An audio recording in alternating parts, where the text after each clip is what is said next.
So without further ado, I'd like to welcome you all today. Thank you very much for taking the time to come and attend Dr. Tom Perreault's talk. There are, unfortunately, a number of other activities scheduled for the afternoon that are involved in our community, so it kind of also draws some people away, but I'm glad to see all of you here today, so thanks very much. My name is Joel Perreault. I'm an assistant professor in the Center for Latin American Studies, for those that don't know. And this is part of a series of talks that fits into the Master's in Latin American Studies, Indigenous Studies specialization. So last year, we had a couple speakers who were talking about other issues in Bolivia as well. Dr. Tom Perreault's work today will be addressing issues in Bolivia as well, extending those conversations, but also tying them into broader initiatives with Indigenous Studies in the Master's program. And then also playing in quite well with our 2020 conference, which will be in March. If you're not aware of that, we have the Being on Earth, Territorios, Soundscapes, Biocultural Diversity, and Relationships Conference, which will be March 20th through the 22nd here.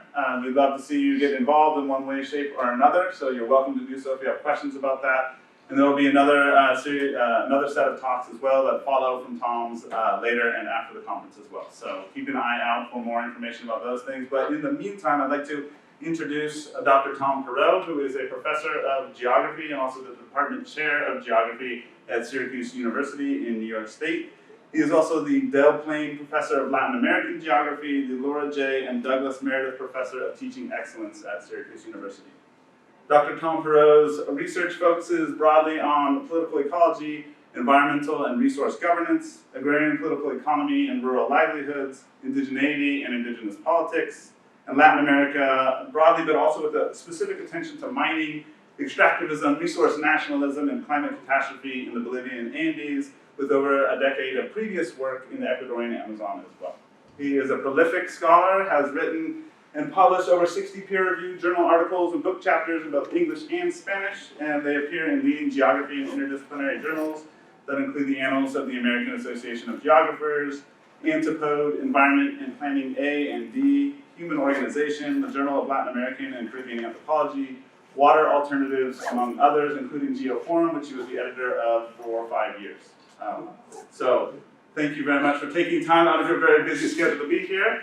And in addition to those things, he's also been the co-editor of some path-breaking books, edited volumes recently, which was the 2015 Routledge Handbook on Political Ecology and Water Justice in 2018 as well. So his monograph, Movilización Política e Identidad Indígena en el Alto, I guess I need my glasses, I'm a little nervous, en el Alto Napoquito, was published in 2002 with Ediciones Abya in Quito, Ecuador.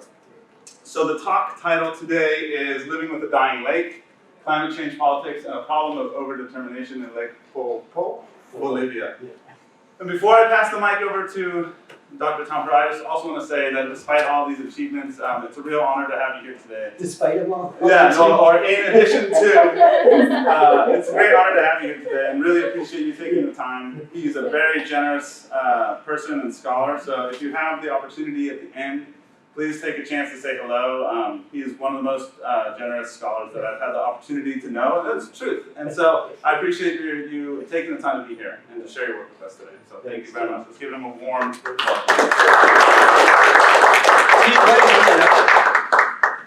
Thanks, Joe. I'll slip you $20. All right, that sounds good. Yeah, that's great. My mom wrote the introduction for him. She'd be so proud. Yes. So there's some empty seats over. Unfortunately, you guys have to sit in the front, I think. So thank you for coming out. I know that there's a lot else going on. Plus, it's a really nice day outside. So I appreciate your coming inside, spending some of the day with me to listen to this kind of experimental talk. I'm going to try to stay back. I'm one of those people that when I talk, I like to walk around, but I was told to stay back because they're filming this. But I've sort of insisted that we didn't have the lights completely up because I have lots of pictures and I want people to be able to see the pictures. So this is I guess well, let me just kind of launch into the talk. It's going to look a little bit like this. I'm going to, introduction. I'm going to talk a little bit about climate, common, social vulnerability, sort of a conceptual framing. The environmental setting, I want to talk a little bit about the Altiplano in Bolivia, and then the Uru people of Poopo. Talk a little bit about the drying of Lake Poopó, and the implications for Uru's communities, and then I'm going to wrap it up. And so let me just start with a few introductions and caveats and tell you a little bit about this project. As Joel said, I've been working in Bolivia now for a long time. I started working in Bolivia initially in 2002, which is, by now that's a long time ago. And so it's been an interesting period to work in Bolivia. Prior to that, I worked in Ecuador. Most of my work in Bolivia has been focused on resource governance, first on water in the Cochabamba area in the wake of the famous Cochabamba water war. More recently, I've been working on mining. I did some work on natural gas. So I'm sort of doing the grand tour of resource sectors in Bolivia. This particular project that I'm going to present now, first of all, is my most recent work. It's new, it's sort of ongoing, it's a little bit half-baked because it is something that kind of came about almost by accident. I never went down intending to study the drying of Lake Poopó because I didn't know that Lake Poopó was going to dry up. This is the area that I've been working in, and as I'm going to talk about, it rather suddenly dried up. It has since returned partially. And so there's been, it was one of these issues that made a lot of international press, made a little bit of a splash a few years ago. There was a lot of talk about it. Haven't heard much about it recently. One of the things that I was interested in doing is sort of understanding, partly what are the causes and partly what are the ramifications and partly in what ways do we think about the discourse of climate change and what is the political work that that's made to do within particular settings in Latin America and elsewhere. So, so a lot of this work I was doing sort of on the side while I was doing other work on mining and extractive industries in Bolivia, and which involved sort of a broadly ethnographic approach, working in communities in the Huanuni Valley and the area around Oruro on the central Altiplano in Bolivia.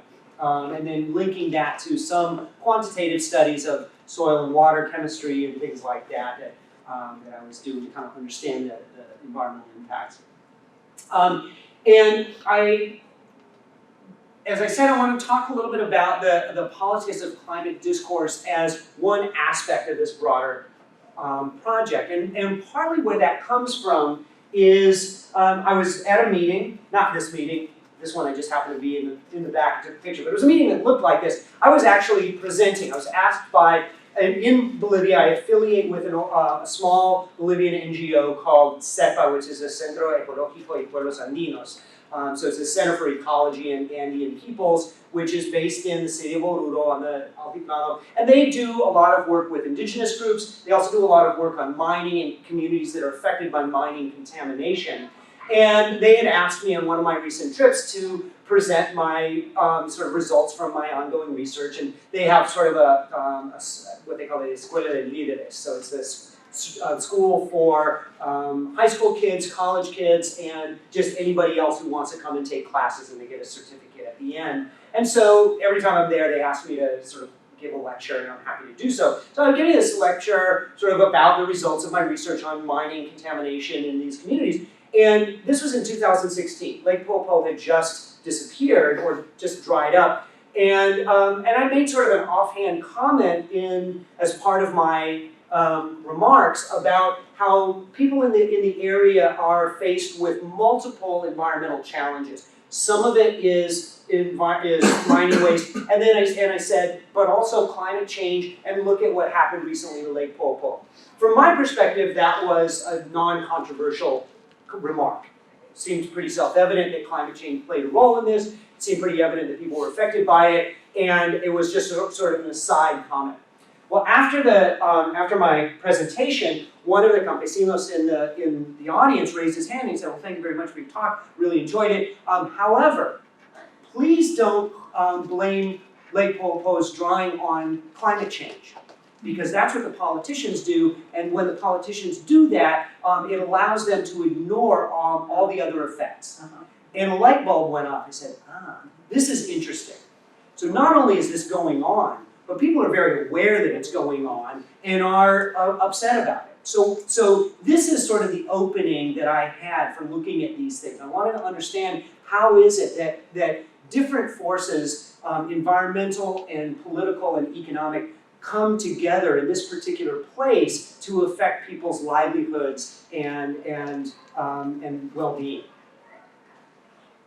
So let's talk a little bit about those things. So first of all, you may have read about this. It actually made the cover, it was in The Guardian, it made the cover of the New York Times.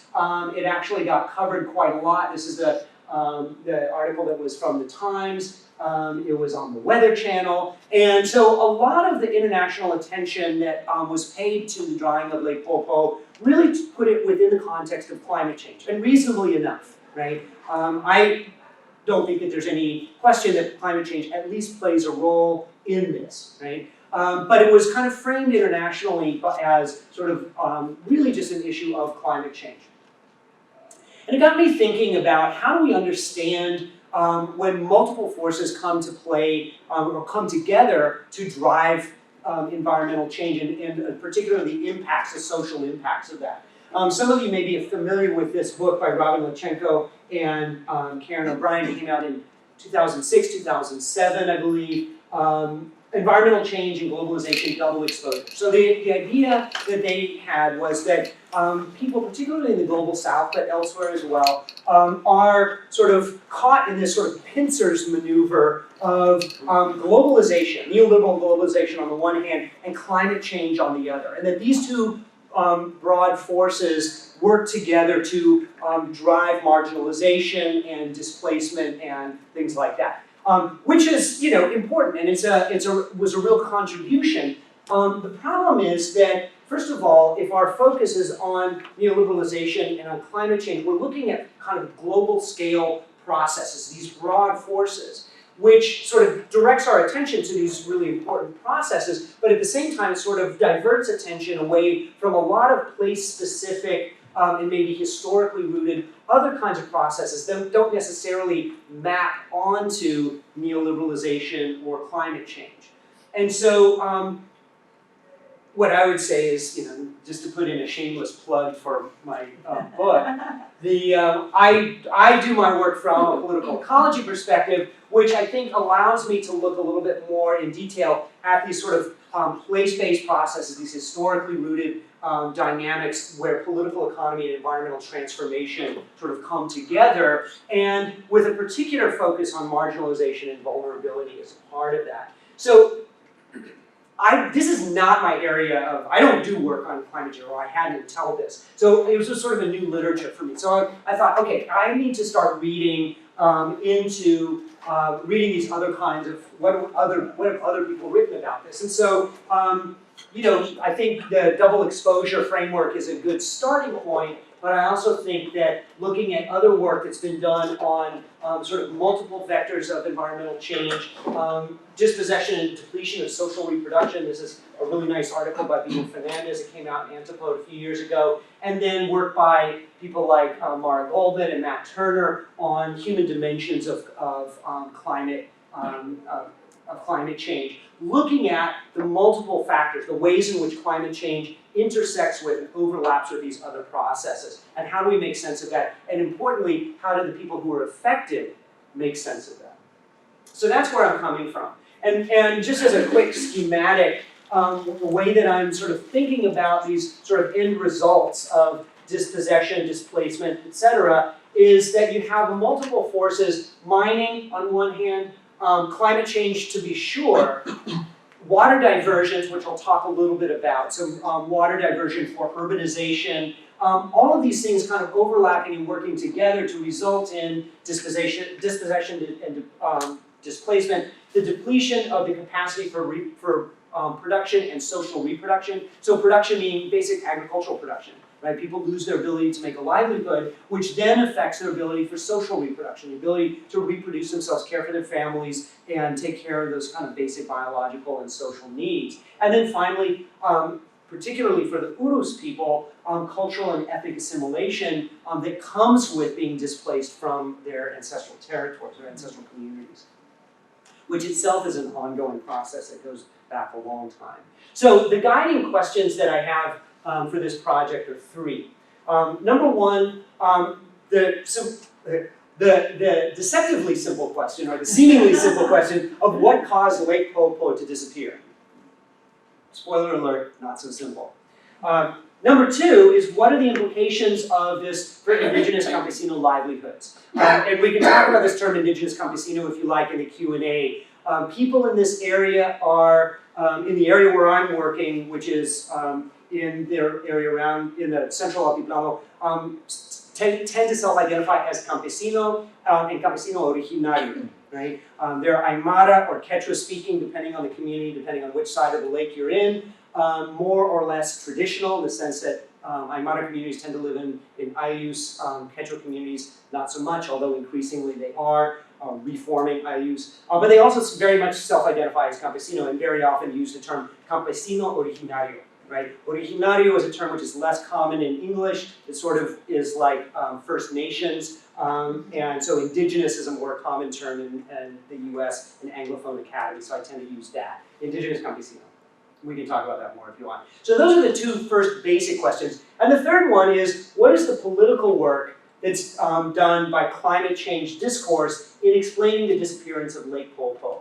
So the climate change discourse is, and we can talk about what I mean by that, but it's the way that the change is actually talked about within the context of climate change. And what my argument is that this is not a neutral, objective, scientific discourse, that there's actually political content and that it's actually doing some political work.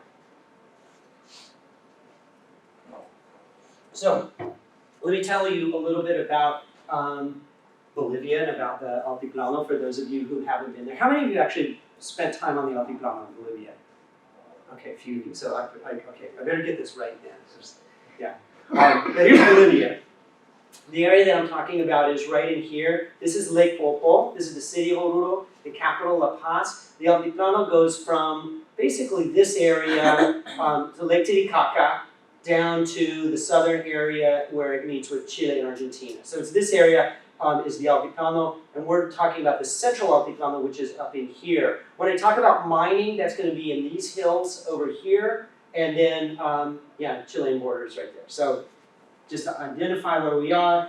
This is part of the Titicaca, Desaguadero River, Poopo, Lake Poopó, and Salares Basin. What we have down here are big salt flats, or salares. The biggest one is the Salar de Uyuni, but there's also the Salar de Coipasa, which is actually technically the terminus for this watershed. It's an endorheic basin, so here it is, this Lake Titicaca, the Salares, Lake Poopó right there. The Desaguadero River flows like that, okay? And let me just kind of put it right there. This basin, the Titicaca, Desaguadero, Poopó, Salares basin, is an endorheic basin. That means it's a closed basin. It doesn't drain out to the sea. So it's all the water that flows in, flows to it, flows into the basin, and then it basically disappears in the salt flats. And actually, most years, the terminus for it is Lake Poopó. It's been since the 1980s that it actually was enough water that it flowed into the La Guajira River and out to the Salar de Coipasa. So in most years, for the last 100 years at least, since they've been keeping records, Poopó has been the terminus of that. So this is sort of like the Great Salt Lake. Imagine the Great Salt Lake in Utah, if you've ever been out there. The Aral Sea, places like that. Okay, and just to kind of set the setting a little bit, it's an area of campesino, originario communities. This is on the western side of the lake in the direction of the Chilean border are Aymara-speaking communities that live in, they tend to live in Ayllus, which is a traditional territorial and social form of organization that predates the arrival of the Inca. The Ayllu itself has been transformed dramatically through colonization stuff, but it still is intact in one form or another. On the eastern side of the lake, away from the Chilean border, tend to be Quechua-speaking communities that were former workers on the hacienda, so they were former bongos or bonded labor in the hacienda system and had much more contact with the mining economy. So the Quechua-speaking communities that are, all of those are more semi-subsistence, smallholder farming communities. It's also a landscape which is marked by mining. There's a lot of mining. There's been mining in this area since at least the 1500s. There's been large-scale mining since at least the late 1800s. Oruro itself as a city was founded in the 1600s as a mining center, and there are mines in the city of Oruro that have been in continual operation, or more or less continual operation, since the 1600s. So it's an area where there's an old mining economy. And right now, one of the things to keep in mind is that there are sort of three broad categories of mines. So there's transnational mines. This is a relatively small transnational owned mine, open pit mine. This is the heap leaching pad right here, evaporation ponds, and the pit. This is a part of the pit that you see right here. So there's transnational mining. There's this is a mine owned. This is the Wanuni tin mine owned by Comibol, which is the state mining firm. So this is a huge player in this area. Comibol no longer operates very many mines, but it operates this one, and this is the single largest source of contamination, mining waste that goes into the Lake Poopó watershed. And then you also have a large number of small-scale mining cooperatives that work the old abandoned mines that have been closed down. They work the tailings that are left by Comibol, and they, in some cases, have contracts where they work directly with the mining firms. And so that's a whole other issue if people are interested in that economy. These are relatively small scale, but there's lots of them and they tend to be dispersed in the watershed. So, so that's one feature in this area. The other is urbanization. Like so much of Latin America, Bolivia has urbanized fairly rapidly over the last 20, 25 years. This is sort of the outskirts of the city of Oruro, and I like this picture because you can kind of see the sprawl out into the altiplano. It's very flat, and so there's lots of room to spread out, and that's exactly what's happened. In the last 25 years or so, Oruro has grown from about 80,000 to now it's over 300,000. So it's more than tripled in size, like 3.5 times growth, and a lot of that is rural to urban migration, of course, to work in the mines, the metallurgy industry, and send children to school and to do lots of other things that you do in cities that you don't do in the rural areas. You also get a lot of circular migration. So you get a lot of people who maintain their land and their household in their community, and they might plant potatoes and quinoa there, participate in festivals. They might take leadership positions in the community, but they live most of their life in and around Oruro. So there's a lot of that sort of dual household phenomenon as well. And with this kind of rapid urbanization in Oruro, you have a lot of basic infrastructure problems. So I sat in on Joel's seminar yesterday on infrastructure. This is a good example of the lack of adequate infrastructure. Oruro doesn't have functional water treatment, and so most of its waste, most of its sewage goes into the Tagarete Canal. This is the city of Oruro. It is coming right down south into Lake Ururu, which is a northern extension of Lake Poopó. So it gets a lot of basically residuos sólidos, so a lot of trash, a lot of sewage, and the occasional dead body comes floating down there. You think I'm kidding, but I'm not. And then another feature in this area which is worth noting is that it's declined now, but during sort of the mid-2000s, like from about 2005 to 2012 in that area, it experienced the quinoa boom, right? You know, how many of you eat quinoa on a semi-regular basis? All right, so if you buy quinoa, if you go to the Publix, they sell quinoa at Publix, or do you have to go to? Okay, so if you go to Publix, you buy quinoa. It comes from basically either Bolivia or Peru, for the most part. Although now they're beginning to grow it in other parts of the world, including the United States. But most quinoa that's sold in the United States comes from Bolivia or Peru, and if it comes from Bolivia, it comes from this part of Bolivia, and it's grown by campesino cooperatives. Right? So you're buying it from indigenous campesinos who are growing it in that area, but there's, all of a sudden the prices for this traditionally indigenous crop went through the roof, and people were making a lot of money. So one of the things that happened with that was this transformation of land use in that area, and I'm going to talk a little bit about that a little bit later. One thing to pay attention to in this slide here is this interface right here. This is the natural vegetation, and then she's standing on a hillside. So a couple things to notice. Traditionally, quinoa was grown on hillsides. Not very desirable land, but quinoa does pretty well in there with absolutely no inputs. No tractors, no fertilizers, no pesticides.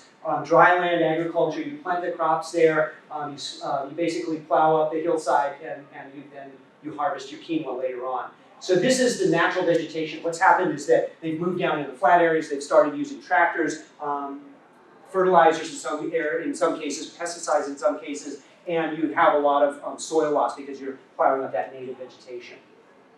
All right, so let's talk a little bit about the urus of Poopo. So there are, the urus, the first thing to know about the urus is this is a small, very marginalized indigenous group that predates the arrival of the Aymara and the Inca into this area. It's said that they trace their residence in this area back 10,000 years. I can't verify that, but that's the sort of the common number that people talk about. There's no question that they predate the arrival of the Incas, they predate the arrival of the Aymara into this area. And at the time of the arrival of the Spanish, it was estimated that they accounted for about 60% of the population in this area.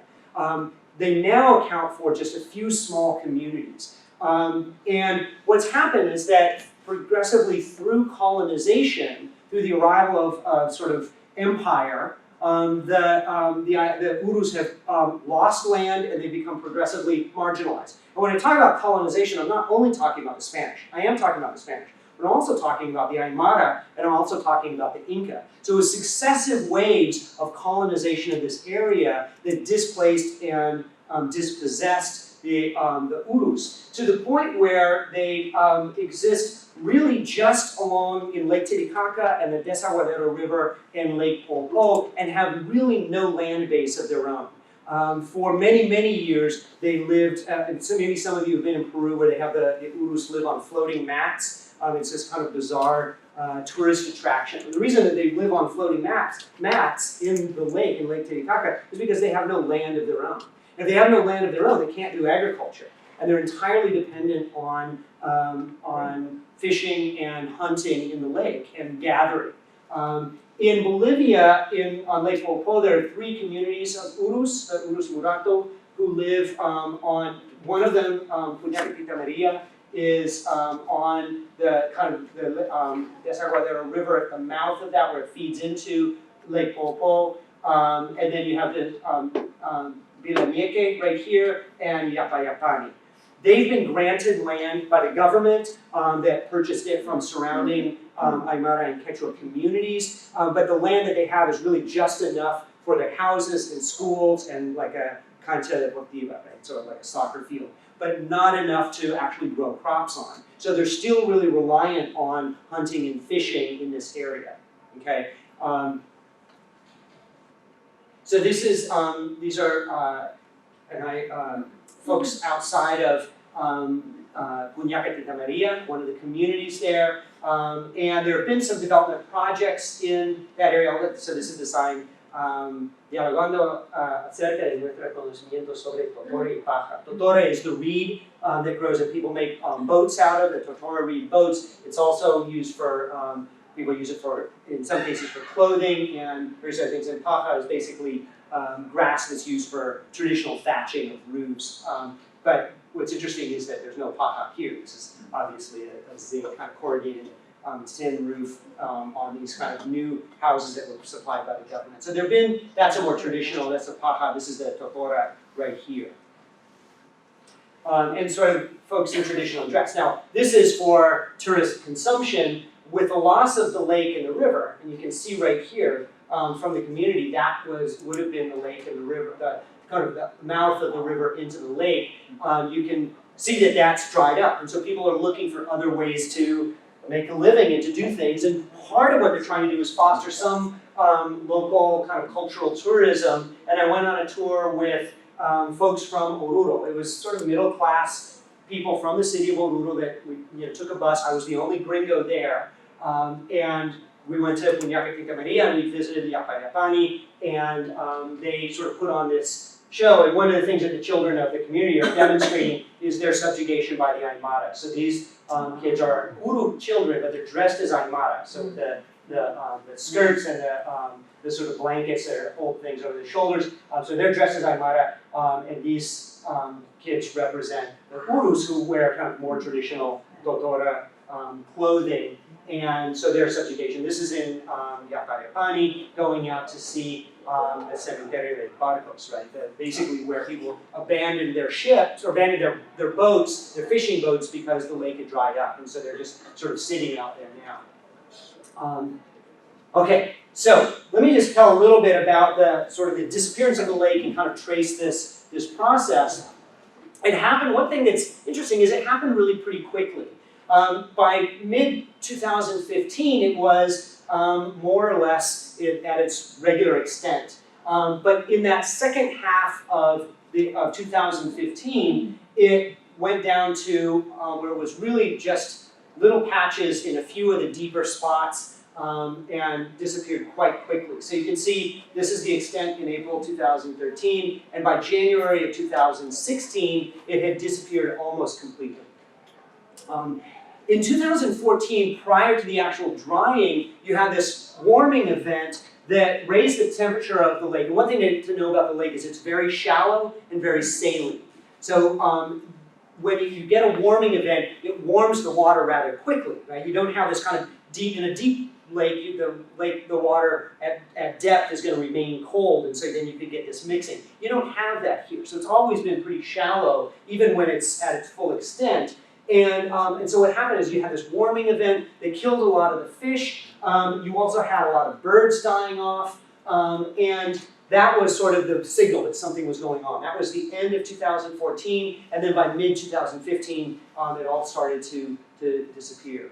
But one of the things to keep in mind is that the lake level had always historically fluctuated. Right? So it's not that this is a one-time event that's unprecedented in the history of this area. So, records going back to sort of the early 20th century, these are not actual numbers. I mean, this is just a schematic, but I wanted to show sort of the high water mark and the low water mark. And what you have, more or less, is every 10 to 20 years, you have this kind of fluctuation. 1986 was the highest water recorded, and that was the one year that it flowed out the outlet of Lake Poopó into the La Guajira River and then out to the Salar de Coipasa. That's the only year that's been recorded when that has been the case. And so you have this sort of natural fluctuation with the lake, and then this is from an article by Arsen et al. Looking at the water level, the volume and variation in the water level. And I'm not going to go into this, I'm not a physical geographer, so I can't talk about this very knowledgeably, but what I can say is that you have this fluctuation over time, even over the last, since that decade from 2000 to 2012, a fair amount of fluctuation. This is the really high level satellite image of the really high level in '86. So what's going on in terms of climate? How do we understand the climate change and the effects of climate variability? So just some basic information. It's a, semi-arid area, 350 to 400 millimeters a year of precipitation. That all comes in about 3 to 4 months from November through February, so it's very seasonally marked. The rest of the year you get almost no precipitation, and there are months of the year when there's never been reported precipitation in some months. Precipitation is seasonal. So the ENSO phenomenon, so this is basically the El Nino Southern Oscillation phenomenon, is a really important factor in precipitation and in the lake variability. One thing to keep in mind is that El Nino years are dry in the Altiplano. They're wet along the coast, but they're dry in the Altiplano, and you get the reverse. So La Nina years tend to be wet. And so the lake level does absolutely respond to precipitation. That's what you would expect. However, the period from 2013 to 2015, just prior to the drying, was actually higher than average rainfall, and yet you had a decline in water level. And so there's something going on, right, that we need to look at some other factors. One is climate change, right? There is a reported increase in temperature between 1965 and 2012, so there's a steady increase of 0.15 to 0.25 degrees Celsius per decade. And then between 2000 and 2014, you have an increase along with that of the evapotranspiration rate. Basically, how much water is the temperature, with an increase in temperature, not surprisingly, you have an increase in evaporation and transpiration from plants, right? But this has been measured. So one of the things that has been argued by these authors here is that the reduction in Lake Poopó has less to do with precipitation than it does with evapotranspiration. During the past 15 years, it's related more to an increase in evaporation rates than it is to changes in precipitation or temperature. Temperature has been measured to be going up in this area. Precipitation has been more or less steady. It's been variable, but there haven't been measurable increases or decreases in precipitation itself. Temperature, however, and evapotranspiration have been measured to be increasing. So what's going on with evapotranspiration? Well, one of the things that there's been some measured hotspots of evapotranspiration that are associated with expanding agricultural frontier. And in this area, the big crop, because keep in mind the altiplano is about 3,000 to 4,000 meters. The southern part of it is lower. The higher part near La Paz and El Alto is the highest part. The area around Oruro is like 3,800 meters. So that's about 12,000 feet elevation. So it's high, which means you're really limited in terms of what you can grow with agriculture. Nights are cold. You get frost most nights throughout the year. It's a harsh climate. There's strong solar radiation, things like that. So you're not going to be able to grow corn. So you grow a lot of potatoes, you grow a lot of quinoa and a few other things depending on your location. So what's happened is that quinoa has expanded with the quinoa boom so that you have this expansion into native vegetation. This is what I was talking about. As people started to make money off of quinoa, what happened is all of a sudden they started to replace other crops and also pasture land and also expand into the altiplano and replacing native vegetation. So they're using tractors to plow up native vegetation out in the flat areas there, and that's unheard of, right? This has always been a subsistence crop, low value crop. It's coded as indigenous, which means it's also a low status crop. And the idea that people are using tractors to grow quinoa is, I mean, I know it sounds weird, but that's sort of mind-blowing. This has never happened, prior to this. So this is a huge transformation, and it means that it allows people to plow up more of the native vegetation and expand this frontier. And also people are using irrigation. So you're extracting water from the watershed, you're irrigating some of these lands, and you're expanding that frontier. And what you have then is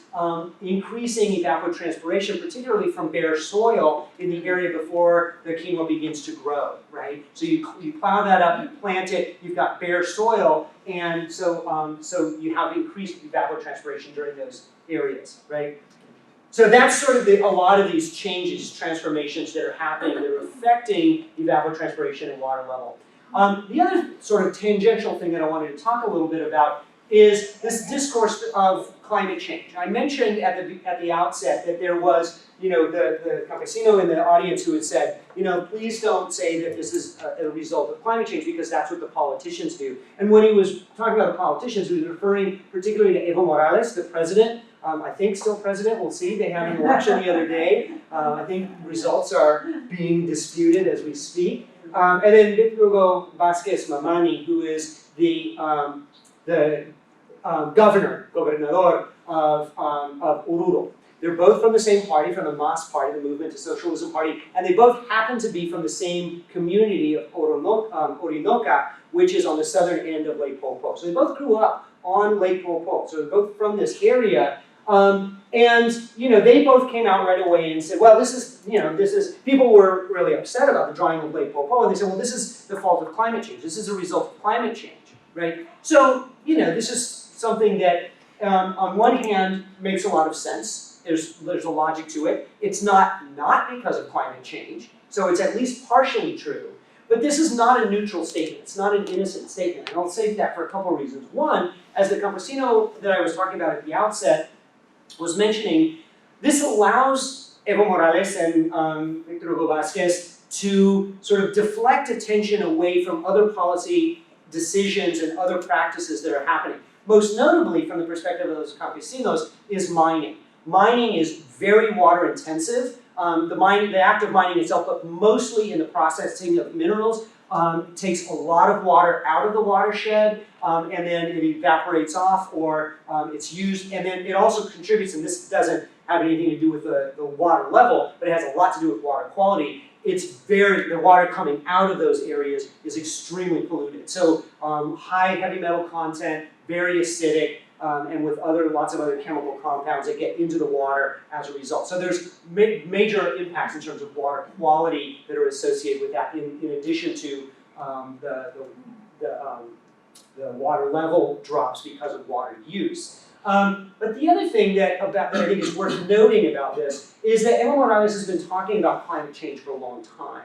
So this is a conference that they held in not too long after he was elected president, which he was elected in 2005, assumed office in January 2006. I think this conference was in Cochabamba in 2007, 2008, and it brought together a lot of social movements, and it was a statement about climate change. And he's gotten a lot of good press in the international arena, in international press, about his statements on climate change. And here he is speaking at the Paris conference in 2015.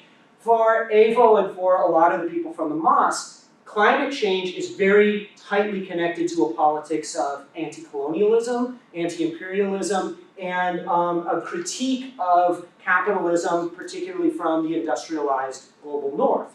All of which is to the good, right? I'm not critiquing that in and of itself. But what happens then for Evo to kind of make this statement is that when he says, well, this is the fault of climate change, he's either explicitly or implicitly, sometimes it's explicitly, sometimes it's implicitly, blaming those problems within Bolivia on things that are happening here in the United States or in Europe or in Japan or other places, mostly in the United States.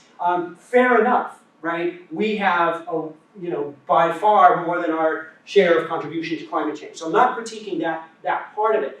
But what that allows Evo to do, and this is what was picked up by the campesino at the meeting, was it allows him to deflect attention for these other things like mining policy that are happening elsewhere, that are a result of things that are very much in his control, and that in fact not only are in his control, but that have been promoted by his government. And one of those, and there's another one recently, you may have heard about the recent fires in the Chiquitania, the dry forest in eastern Bolivia. There have been massive forest fires in that area, just as there have been in the Brazilian Amazon and in parts of Peru and elsewhere.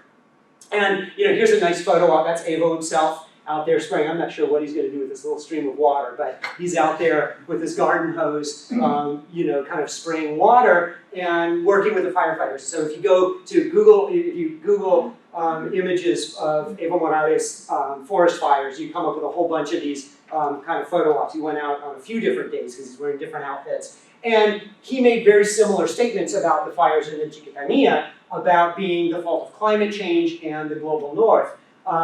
But of course, it's a lot more complicated than that, and part of this is a result of policies that he has promoting and facilitating the expansion of the soy and cattle frontier and colonization down into this area at the expense of indigenous peoples who live in the region.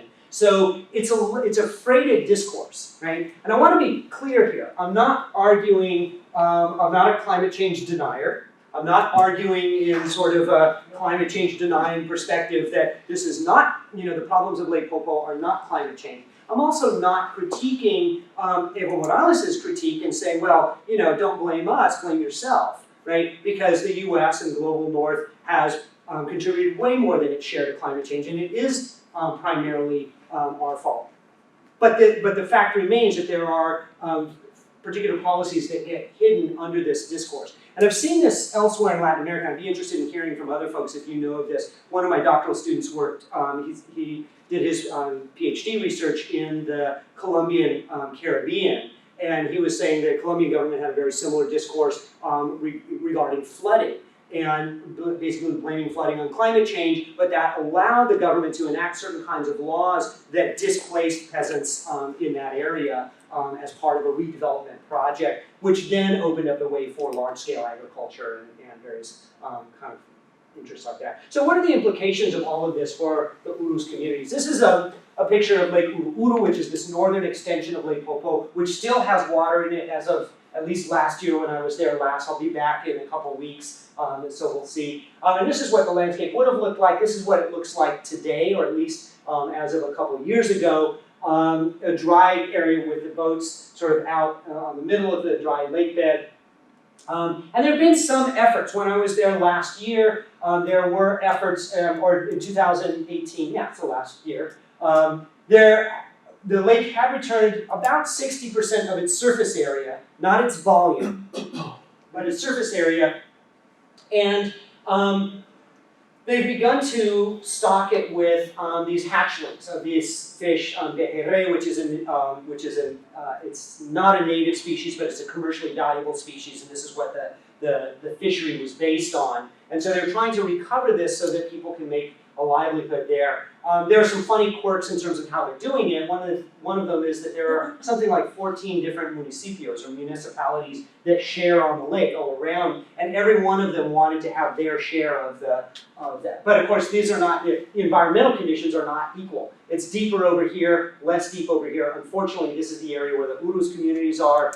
This is other Aymara communities. So the conditions are best where it's deep, where the water's deepest, not so good where it's not. And in some areas, there's no water at all. And so the Urus, the area where the Urus are, didn't get any of the hatchlings. Some of the Aymara communities got their share. So what are the implications? One is that one of the reason this is such a big deal for the Urus communities themselves is that fishing cooperatives that they fished in. There are fishing cooperatives all around the lake. So most of them are Aymara or Quechua fishing cooperatives, but each of the Urus communities had their own fishing cooperatives. That was their primary source of income. Right? They didn't really have a lot of other income that was generated within the community itself. A lot of Uru people had been, especially men, had been migrating out temporarily for work in surrounding towns. So not international migration, but down to Uyuni and down to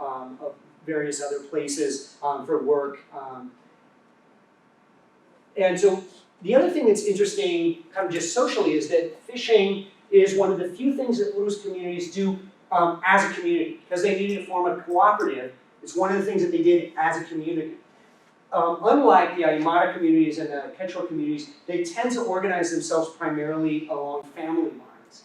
And that's sort of the way that they get things done. And when you take away the fishing cooperative, it sort of contributes to the erosion of this kind of community cohesion. You add to that this enhanced or increased migration, there's a real issue of, are these communities actually going to be able to continue?